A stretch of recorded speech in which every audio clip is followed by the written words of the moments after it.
جب جمعے کے دن نماز کے لیے اذان دی جائے تو اللہ کے ذکر کی طرف لپکو اور خرید و فروخت ترک کر دو، اگر سمجھو تو یہ تمہارے حق میں بہتر ہے۔ پھر جب نماز ہو چکے تو زمین میں پھیل جاؤ اور اللہ کا فضل تلاش کرو،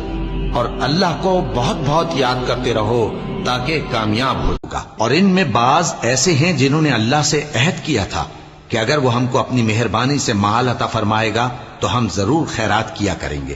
اور نیکوکاروں میں ہو جائیں گے، لیکن جب اللہ نے ان کو اپنے فضل سے مال دیا تو اس میں بخل کرنے لگے اور اپنے عہد سے روگردانی کر کے پھر بیٹھے۔ تو اللہ نے اس کا انجام یہ کیا کہ اس روز تک کے لیے جس میں یہ اللہ کے روبرو حاضر ہوں گے ان کے دلوں میں نفاق ڈال دیا، اس لیے کہ انہوں نے اللہ سے جو وعدہ کیا تھا اس کے خلاف کیا، اور اس لیے کہ یہ جھوٹ بولتے تھے۔ کیا ان کو معلوم نہیں کہ اللہ ان کے بھیدوں اور مشوروں تک سے واقف ہے، اور یہ کہ اللہ غیب کی باتیں جاننے۔ اے چادر میں لپٹنے والے، اٹھو، اب خبردار کرنے لگو اور اپنے پروردگار کی بڑائی بیان کرو، اور اپنے کپڑے پاک رکھو اور شرک کی گندگی سے تو الگ ہی رہو، اور اس نیت سے احسان نہ کرو کہ اس سے زیادہ کے خواہاں ہو، اور اپنے پروردگار کی خاطر صبر کرتے رہو۔ پھر جب سور پھونکا جائے گا تو وہ دن مشکل کا دن ہوگا، یعنی کافروں پر آسان نہ ہوگا۔ مجھے اس شخص سے سمجھ لینے دو جس کو میں نے اکیلا پیدا کیا، اور میں نے اس کو بہت سا مال دیا اور ہر وقت حاضر رہنے والے بیٹے دیے، اور اس کو ہر طرح کے سامان میں وسعت دی، پھر بھی لالچ رکھتا ہے کہ میں اسے اور زیادہ دوں۔ ایسا ہرگز نہیں ہوگا، یہ ہماری آیتوں کا بڑا مخالف رہا ہے۔ میں اسے ایک بڑی چڑھائی چڑھاؤں گا، اس نے غور و فکر کیا اور ایک بات ٹھہرا لی، یہ مارا جائے، اس نے کیسی تجویز کی۔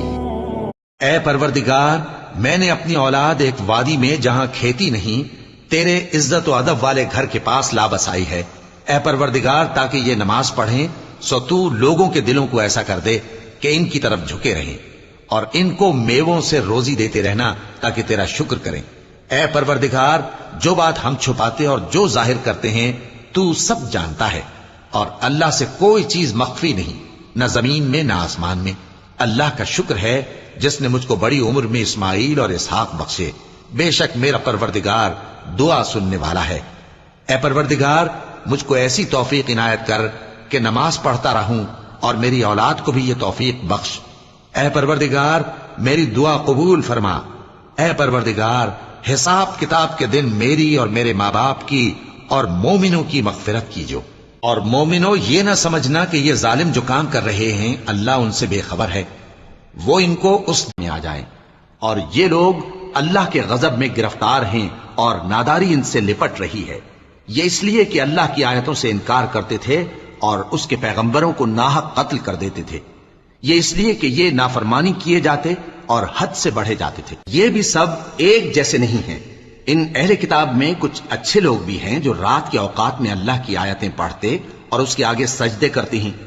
وہ اللہ پر اور روز آخر پر ایمان رکھتے اور اچھے کام کرنے کو کہتے اور بری باتوں سے منع کرتے اور نیکیوں پر لپکتے ہیں، اور یہی لوگ نیکوکار ہیں۔ اور یہ جس طرح کی نیکی کریں گے اس کی ناقدری نہیں کی جائے گی، اور اللہ پرہیزگاروں کو خوب جانتا ہے۔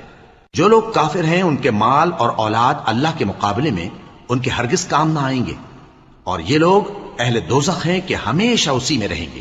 یہ لوگ جو مال دنیا کی زندگی میں خرچ کرتے ہیں اس کی مثال آندھی کسی ہے جس میں سخت سردی ہو، اور وہ جس وقت شام ہو اور جس وقت صبح ہو اللہ کی تسبیح کرو، یعنی نماز پڑھو،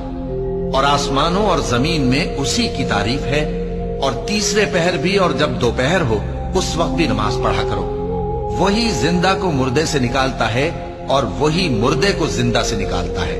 اور وہی زمین کو اس کے مرنے کے بعد زندہ کرتا ہے، اور اسی طرح تم دوبارہ زمین میں سے نکالے جاؤ گے۔